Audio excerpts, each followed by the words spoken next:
बाकी हनमा 17 साल का ये मामूली सा लड़का दुनिया का सबसे स्ट्रॉन्गेस्ट फाइटर है। लेकिन दुनिया में कुछ ऐसे मॉन्स्टर हैं जिन्हें बाकी हनमा की पावर से जेलसी है। तो आइए देखते हैं क्या बाकी हनमा इन मॉन्स्टर का सामना कर पाएगा।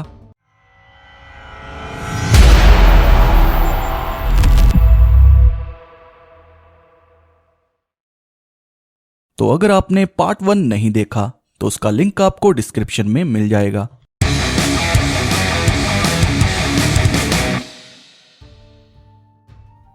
तो एपिसोड की शुरुआत फ्यूजी और बाकी से होती है, जहां फ्यूजी बाकी को वार्न करता है कि डेथ रो के 5 प्रिजनर टोक्यो आ चुके हैं। पर बाकी को कोई फर्क नहीं पड़ता। लेकिन डॉयल आते ही जापान के फेमस फाइटर रॉबिन्सन को फाइट के लिए चैलेंज करता है और कुछ ही देर में रॉबिन को मारकर डॉयल उसे कहता है कि बुरा मत मानना दोस्त, ये स्पोर्ट्स का हिस्सा है। बाकी के स्कूल बुलीज कुछ फाइटर्स के पास जाते हैं ताकि ये लोग बाकी को पीट कर सबक सिखा सकें। पर बाकी के सामने कोई नहीं टिकता। वो सभी की इंसल्ट करके कहता है तुम लोगों के स्किल्स काफी वीक हैं, तुम्हें और ज्यादा प्रैक्टिस करनी चाहिए। बाकी हनमा की हवाबाजी को देख बुली उस पे गन तान देता है और तभी हम बुली के पीछे 7 फुट 2 इंच के स्पेक को देखते हैं, जो कि खुद को शूट करके बाकी को कहता है मैंने सुना है दुनिया का सबसे स्ट्रॉन्गेस्ट मैन टोक्यो में है। बाकी उसे कहता है तुम 5 कैदियों में से एक हो ना।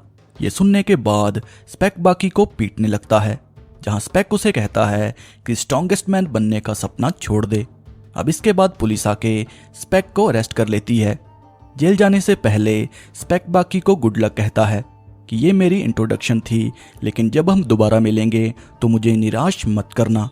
अब टोक्यो में खबर फैल चुकी थी कि डेथ रो के 5 प्रिजनर टोक्यो आ चुके हैं, जो कि मॉन्स्टर से कम नहीं, लेकिन जल्दी ही FBI सबको अरेस्ट कर लेगी। अब ये सारी न्यूज़ योजीरो हनमा टीवी पर देख रहा था।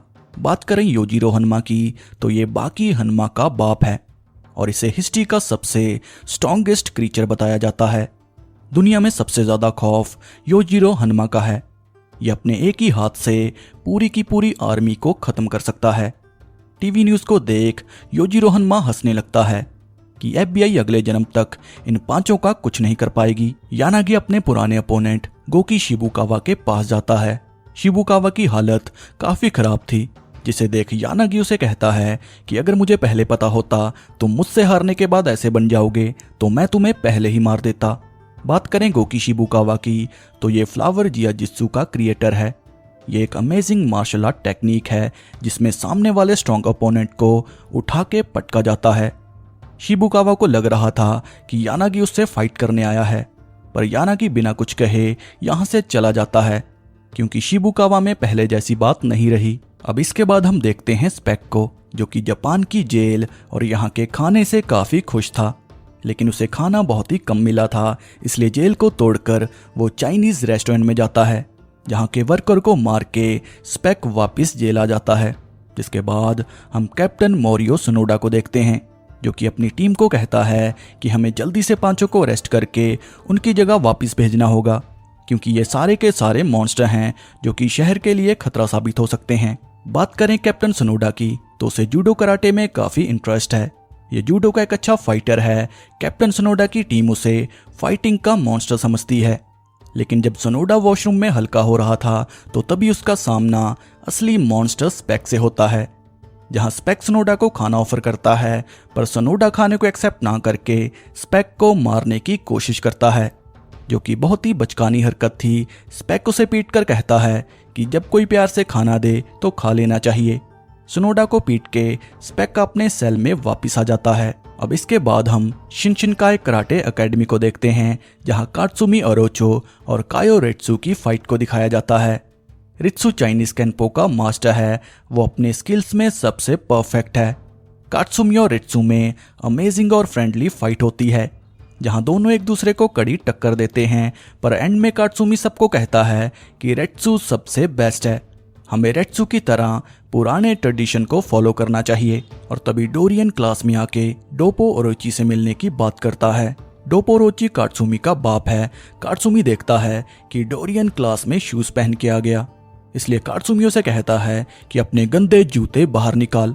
डोरियन अच्छा बनने का नाटक करके कात्सुमी की ब्लैक बेल्ट से उसी को पीटने लगता है, जहां वो कात्सुमी की मार्शल आर्ट की बेइज्जती करके हंसने लगता है कि तुम ऐसी चीजें पहनते ही क्यों हो जो लोग तुम्हारे खिलाफ इस्तेमाल कर सकें। कात्सुमी को पीटकर डोरियन डोपो के स्टूडेंट की बेइज्जती करता है और तभी रेत्सु सामने आकर उसे फाइट के लिए चैलेंज करता है।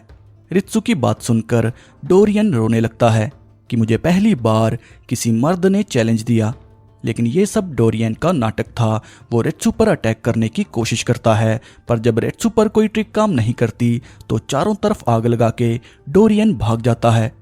रेत्सु को देख के लग रहा था कि अब ये डोरियन को नहीं छोड़ेगा। अब इसके बाद हम बाकी को देखते हैं, जो कि स्कूल के टेस्ट में फिटनेस के रिकॉर्ड तोड़ रहा था, और इधर फ्यूजी स्ट्रॉन्गेस्ट फाइटिंग टूर्नामेंट के लिए दूसरे फाइटर्स को इकट्ठा कर रहा था, जहां वो इगारी के साथ तातेओका नाम के फाइटर को मिलता है। फ्यूजी तातेओका को कहता है कि मैं तुम्हें टूर्नामेंट में चांस देना चाहता हूं, लेकिन जीतने वाले को कोई ट्रॉफी नहीं मिलती। तातेओका उसे कहता है कि ये सब मुझे पता है, फ्यूजी को कौन नहीं जानता, मैं टूर्नामेंट अपनी रेपुटेशन और फेम के लिए खेलना चाहता हूँ। तातेओका पावर के नशे में चूर था, पर तभी सिरोस्की तातेओका के इंसल्ट के साथ उसे बहुत ही बेरहमी से मारने लगता है, जहां वो तातेओका का मुंह फाड़ देता है। सिरोस्की की एरोगेंस देख इगारी उसे सबक सिखाने की फिराक में था, पर इगारी के सारे अटैक फीके थे। सिरोस्की ने इगारी का हाल भी बिल्कुल तातेओका जैसा कर दिया। सिरोस्की की पावर को देख फ्यूजी उसे अरीना में लेके जाता है, यानी कि फ्यूजी ने सिरोस्की को टूर्नामेंट में खेलने की जगह दे दी। और तभी हम देखते हैं कि सिरोस्की के अलावा डेथ रो के 4 बंदे भी आ चुके हैं, जैसे कि डोएल, डोरियन, स्पेक और यानागी।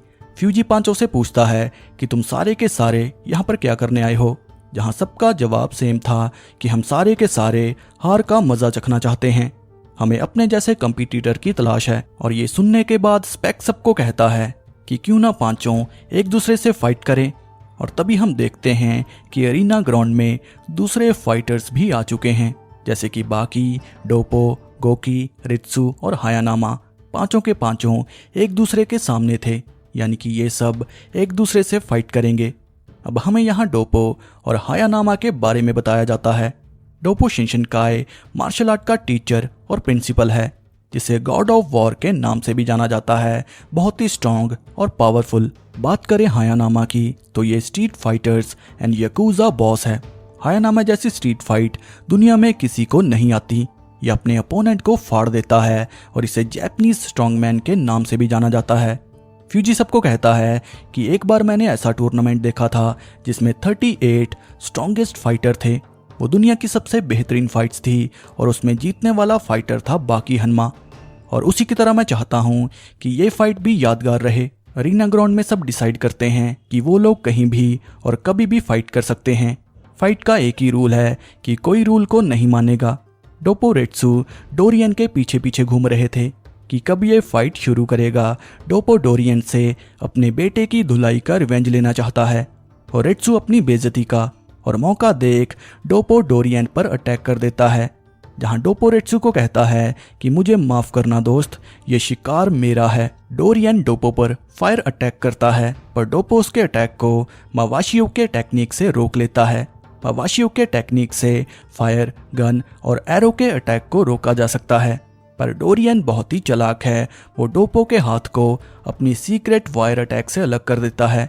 ये वायर काफ़ी पतली और पावरफुल है, जिसे देख पाना काफ़ी मुश्किल है, लेकिन पावर के मामले में ये उतनी ही स्ट्रॉन्ग है। हाथ कटने के बावजूद भी डोपो डोरियन को कहता है कि मैंने ट्रेनिंग के समय अपनी उंगलियां और हाथ कई बार तोड़े, मैं बिना हाथ के भी तुझे जोरदार पंच मार सकता हूँ। और तभी डोपो कटे हाथ से डोरियन को जोरदार पंच मारता है, जिससे डोरियन जाके दूर गिरता है, जिसके बाद डोपो अपना कटा हाथ लेके यहाँ से भाग जाता है। और इधर सिरोस्की के मन में ये था कि वो पांचों को एक साथ मारेगा। और तभी इगारी और उसके लोग आकर सिरोस्की को अपने साथ ले जाते हैं, जहां सिरोस्की को मार के इगारी अपनी इंसल्ट का रिवेंज लेना चाहता है, पर सिरोस्की फिर से इगारी की गलतफहमी दूर करता है। वो इगारी को बहुत ही बेरहमी से मारता है। अब इसके बाद हम बाकी और उसकी गर्लफ्रेंड कोजू को देखते हैं। कोजू बाकी की लैंडलॉर्ड की बेटी है। दोनों एक दूसरे को काफ़ी पसंद करते हैं और दोनों एक अच्छी डेट पे थे, लेकिन बाकी के पीछे बिन बुलाया मेहमान था, जो कि और कोई नहीं स्पेक था। पर बाकी को पहले से पता था कि स्पेक उसके पीछे है। पर इससे पहले स्पेक बाकी पर अटैक करता, पीछे से हायानामा आके स्पेक को अपने साथ ले जाता है। स्पेक हायानामा को बहुत ही बुरी तरह पीट रहा था, पर हमें हायानामा पे स्पेक के अटैक का कोई फर्क नहीं दिखता, जबकि स्पेक इतना पावरफुल है कि एक बार पंच की प्रैक्टिस में इसने स्टैचू ऑफ लिबर्टी में दरारें डाल दी थी। स्पेक हायानामा पर वुशिन स्ट्राइक से अटैक कर रहा था, जिससे स्पेक काफी खुश था कि हायानामा को तो मैं यूं हरा दूंगा। पर एकदम से हायानामा कमबैक करके स्पेक की गलतफहमी निकाल देता है। हायानामा का ये रूप देख के स्पेक खुशी से झूम उठता है कि तू तो काफी पावरफुल निकला। स्पेक को अच्छे से तोड़कर हायानामा उसे हार मानने को कहता है, जहां धोखे से हार का नाटक करके स्पेक हायानामा के मुंह को गोलियों से डिस्ट्रॉय कर देता है, जिससे हायानामा का मुंह फट चुका था। स्पेक को लग रहा था कि अब उसने हायानामा को हरा दिया, पर स्पेक को नहीं पता कि हायानामा एक लेजेंड है। वो स्पेक को पीट के सुनोडा के पास लेके जाता है। स्पेक की हालत देख सुनोडा काफी खुश था कि जो मेरी पावरफुल स्क्वाड नहीं कर पाई वो हायानामा ने कर दिखाया। सुनोडा हायानामा को रिस्पेक्ट देके अपनी गाड़ी में घर भेजता है, पर एक बार फिर से स्पेक हायानामा पर अटैक करता है, जहां वो गोलियां मार के हायानामा के घुटने और बॉडी को बहुत ही ज्यादा डैमेज कर देता है। पर शायद स्पेक को नहीं पता कि हायानामा स्ट्रीट फाइट्स का लेजेंड है। वो स्पेक को इतनी बुरी तरह मारता है कि स्पेक की बॉडी सुकड़ जाती है, जिसके बाद डॉक्टर से हम जान पाते हैं कि 1976 में जैकली नाम के आदमी को समुद्र में दबी कार्गो शिप में बिलियंस ऑफ डॉलर का खजाना मिला था। लेकिन अचानक से 80 साल की उम्र में जैकली की मौत हो गई थी, लेकिन बाद में उसे एक्सपेरिमेंटल तरीके से स्ट्रॉन्ग और जिंदा किया गया। और हो सकता है जैकली कोई और नहीं बल्कि स्पेक हो, यानी कि स्पेक एक साइंस एक्सपेरिमेंट का नतीजा है। हायानामा की मार के बाद स्पेक कोमा स्टेट में चला गया, यानी कि स्पेक का चांस पूरा है वो दोबारा हायानामा के लिए वापस आएगा। बाकी हन्मा स्कूल एग्जाम में काफी बोर हो रहा था, और तभी डॉयल आकर बाकी को फाइट के लिए चैलेंज करता है, जहां बाकी उसे रोकर कहता है थैंक यू सो मच, मुझे एग्जाम में नींद आ रही थी। और ये कहने के बाद बाकी डॉयल पे अटैक करके भाग जाता है। बाकी हन्मा के जोरदार अटैक से डॉयल समझ चुका था कि दिखने में ये बच्चा लगता है लेकिन बहुत ही पावरफुल है। बाकी डॉयल से पंगा ना लेकर यहाँ से भाग जाता है, क्योंकि वो स्टूडेंट्स को खतरे में नहीं डाल सकता, पर खतरे के रूप में यानागी बाकी का इंतजार कर रहा था, जो कि बाकी को हर तरीके से मारने की कोशिश करता है। पर तभी शिबुकावा बाकी का साथ देने के लिए आता है, जहां दोनों यानागी को हराने की कोशिश करते हैं। दोनों की पावर को देख यानागी आखिरी चाल चलता है। वो लैक ऑफ ऑक्सीजन का बाकी पर अटैक करता है, जिससे कुछ समय के लिए बाकी अनकॉन्शियस हो जाता है, यानी कि यानागी ये मैच जीत चुका है। फ्यूजी पांचों पर गुस्सा कर रहा था कि तुम सब मेरी आखिरी उम्मीद हो, तुम्हें दिल और जान लगा के खेलना चाहिए। फ्यूजी की बातें सुन हायानामा को फ्यूजी पर गुस्सा आ गया था कि बार बार बाकी को जलील मत करो। और तभी रंग में भंग डालने डोरियन आता है, जो कि अपने साथ ढेर सारी गैस लाया था। वो सबको जलाना चाहता है, पर तभी काट्सुमी आके डोरियन की अच्छी धुलाई करता है। वो डोरियन की गैस उसी पे डाल के जलाने की धमकी देता है। डोरियन काफी डर चुका था, क्योंकि उसे काट्सुमी काफी कमजोर फाइटर लगा, पर उसका असली चेहरा देख डोरियन डरने का नाटक करता है। डोरियन को आग लगा के काट्सुमी अपने पिता डोपो को कहता है कि मैंने इसे आग लगा के मार्शल आर्ट को इंसल्ट तो नहीं किया ना।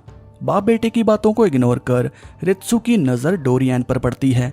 रित्सु को लग रहा था कि डोरियन जख्मी होने का नाटक कर रहा है, इसलिए वो डोरियन पर अटैक करता है, जिससे डोरियन बचकर अलग ही फॉर्म में आ गया था, यानी कि डोरियन किसी और अटैक की फिराक में है। और तभी काट्सुमी अपने सीनियर फाइटर कियासुमी को बुलाता है, जो कि आते ही डोरियन की सेवा में लग जाता है और अपनी वायर से डोरियन का कान काट के कियासुमी डोरियन को सरप्राइज देता है कि दुनिया में ऐसी ढेर सारी वायर हैं, तुझे क्या लगा ये अटैक सिर्फ तू ही कर सकता है। डोपो अपने बेटे और कियासुमी को फाइट के रूल समझाता है कि डोरियन को तो अपनी पावर पे घमंड है, जिसे तोड़ना जरूरी था, लेकिन इंसान का सबसे बड़ा वेपन उसके हाथ और पैर हैं, इसलिए तुम्हें हाथ का इस्तेमाल करना चाहिए। डोपो के लेक्चर के बीच डोरियन चकमा दे के भाग जाता है, जो कि अपने सीक्रेट अड्डे पर आकर जख्मों को आराम दे रहा था, पर कियासुमी डोरियन का पीछा कर रहा था। डोरियन उसे कहता है कि तुम मेरा मुकाबला नहीं कर पाओगे, चुपचाप घर चले जाओ। पर कियासुमी को कीड़ा काट रहा था।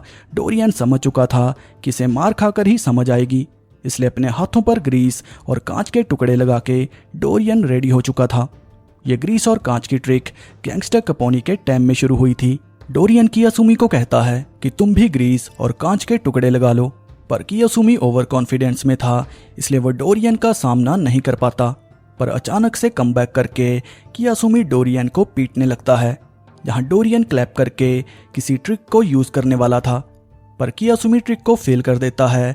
वो डोरियन को बुरी तरह पीट के और उसकी आंखें फोड़ के अपने मास्टर डोपो को ग्लोरी करता है। पर तभी अचानक से डोरियन फिर से क्लैप करता है, जिसके बाद हम जान पाते हैं कि जब पहले डोरियन ने क्लैप किया था, उसने कियासुमी को हिप्नोसिस कर उसके अनकॉन्शियस माइंड में इल्यूजन क्रिएट किया, जिसमें कियासुमी डोरियन को पीट रहा था। डोरियन उसे कहता है कि मैंने तुम्हारे दिमाग से खेला, यह इल्यूजन मैंने बनाया, मुझे माफ़ करना दोस्त, मैंने तुझे फुद्दू बनाया। और ये कहने के बाद डोरियन कियासुमी को अधमरा कर देता है, जिसके बाद उसे हॉस्पिटल में भर्ती किया जाता है। कियासुमी की हालत देख कात्सुमी काफ़ी गुस्से में था। कात्सुमी पूरे शिनशिनकाई स्टूडेंट्स और कल्ट को कहता है कि जल्दी डोरियन को ढूंढो, इसने हमारे भाई को बहुत ही बेरहमी से मारा। फैमिली होने के नाते हमें डोरियन को सबक सिखाना होगा। जैसे तैसे शिनशिनकाई के स्टूडेंट डोरियन को ढूंढ लेते हैं, जिसे वो अम्यूजमेंट पार्क में लेके आते हैं, जहां शिनशिनकाई के लोग डोरियन को धमकी देते हैं कि हम तुम्हें जिंदा नहीं छोड़ेंगे। पर एक स्टूडेंट को अच्छे से पीटकर डोरियन समझा देता है कि मैं कोई लल्लू पंजू नहीं हूँ। तो अगर आपको वीडियो अच्छी लगी हो तो इसे लाइक और शेयर करना ना भूलें। वीडियो काफ़ी लेट है, इसलिए मैंने 8-9 एपिसोड एक साथ कर दिए। और एक बात और, लाइक और शेयर के साथ वीडियो पे कमेंट ज़रूर किया करो, क्योंकि हमारी वीडियो पे कमेंट पूजा भट्ट के वोट से भी कम है।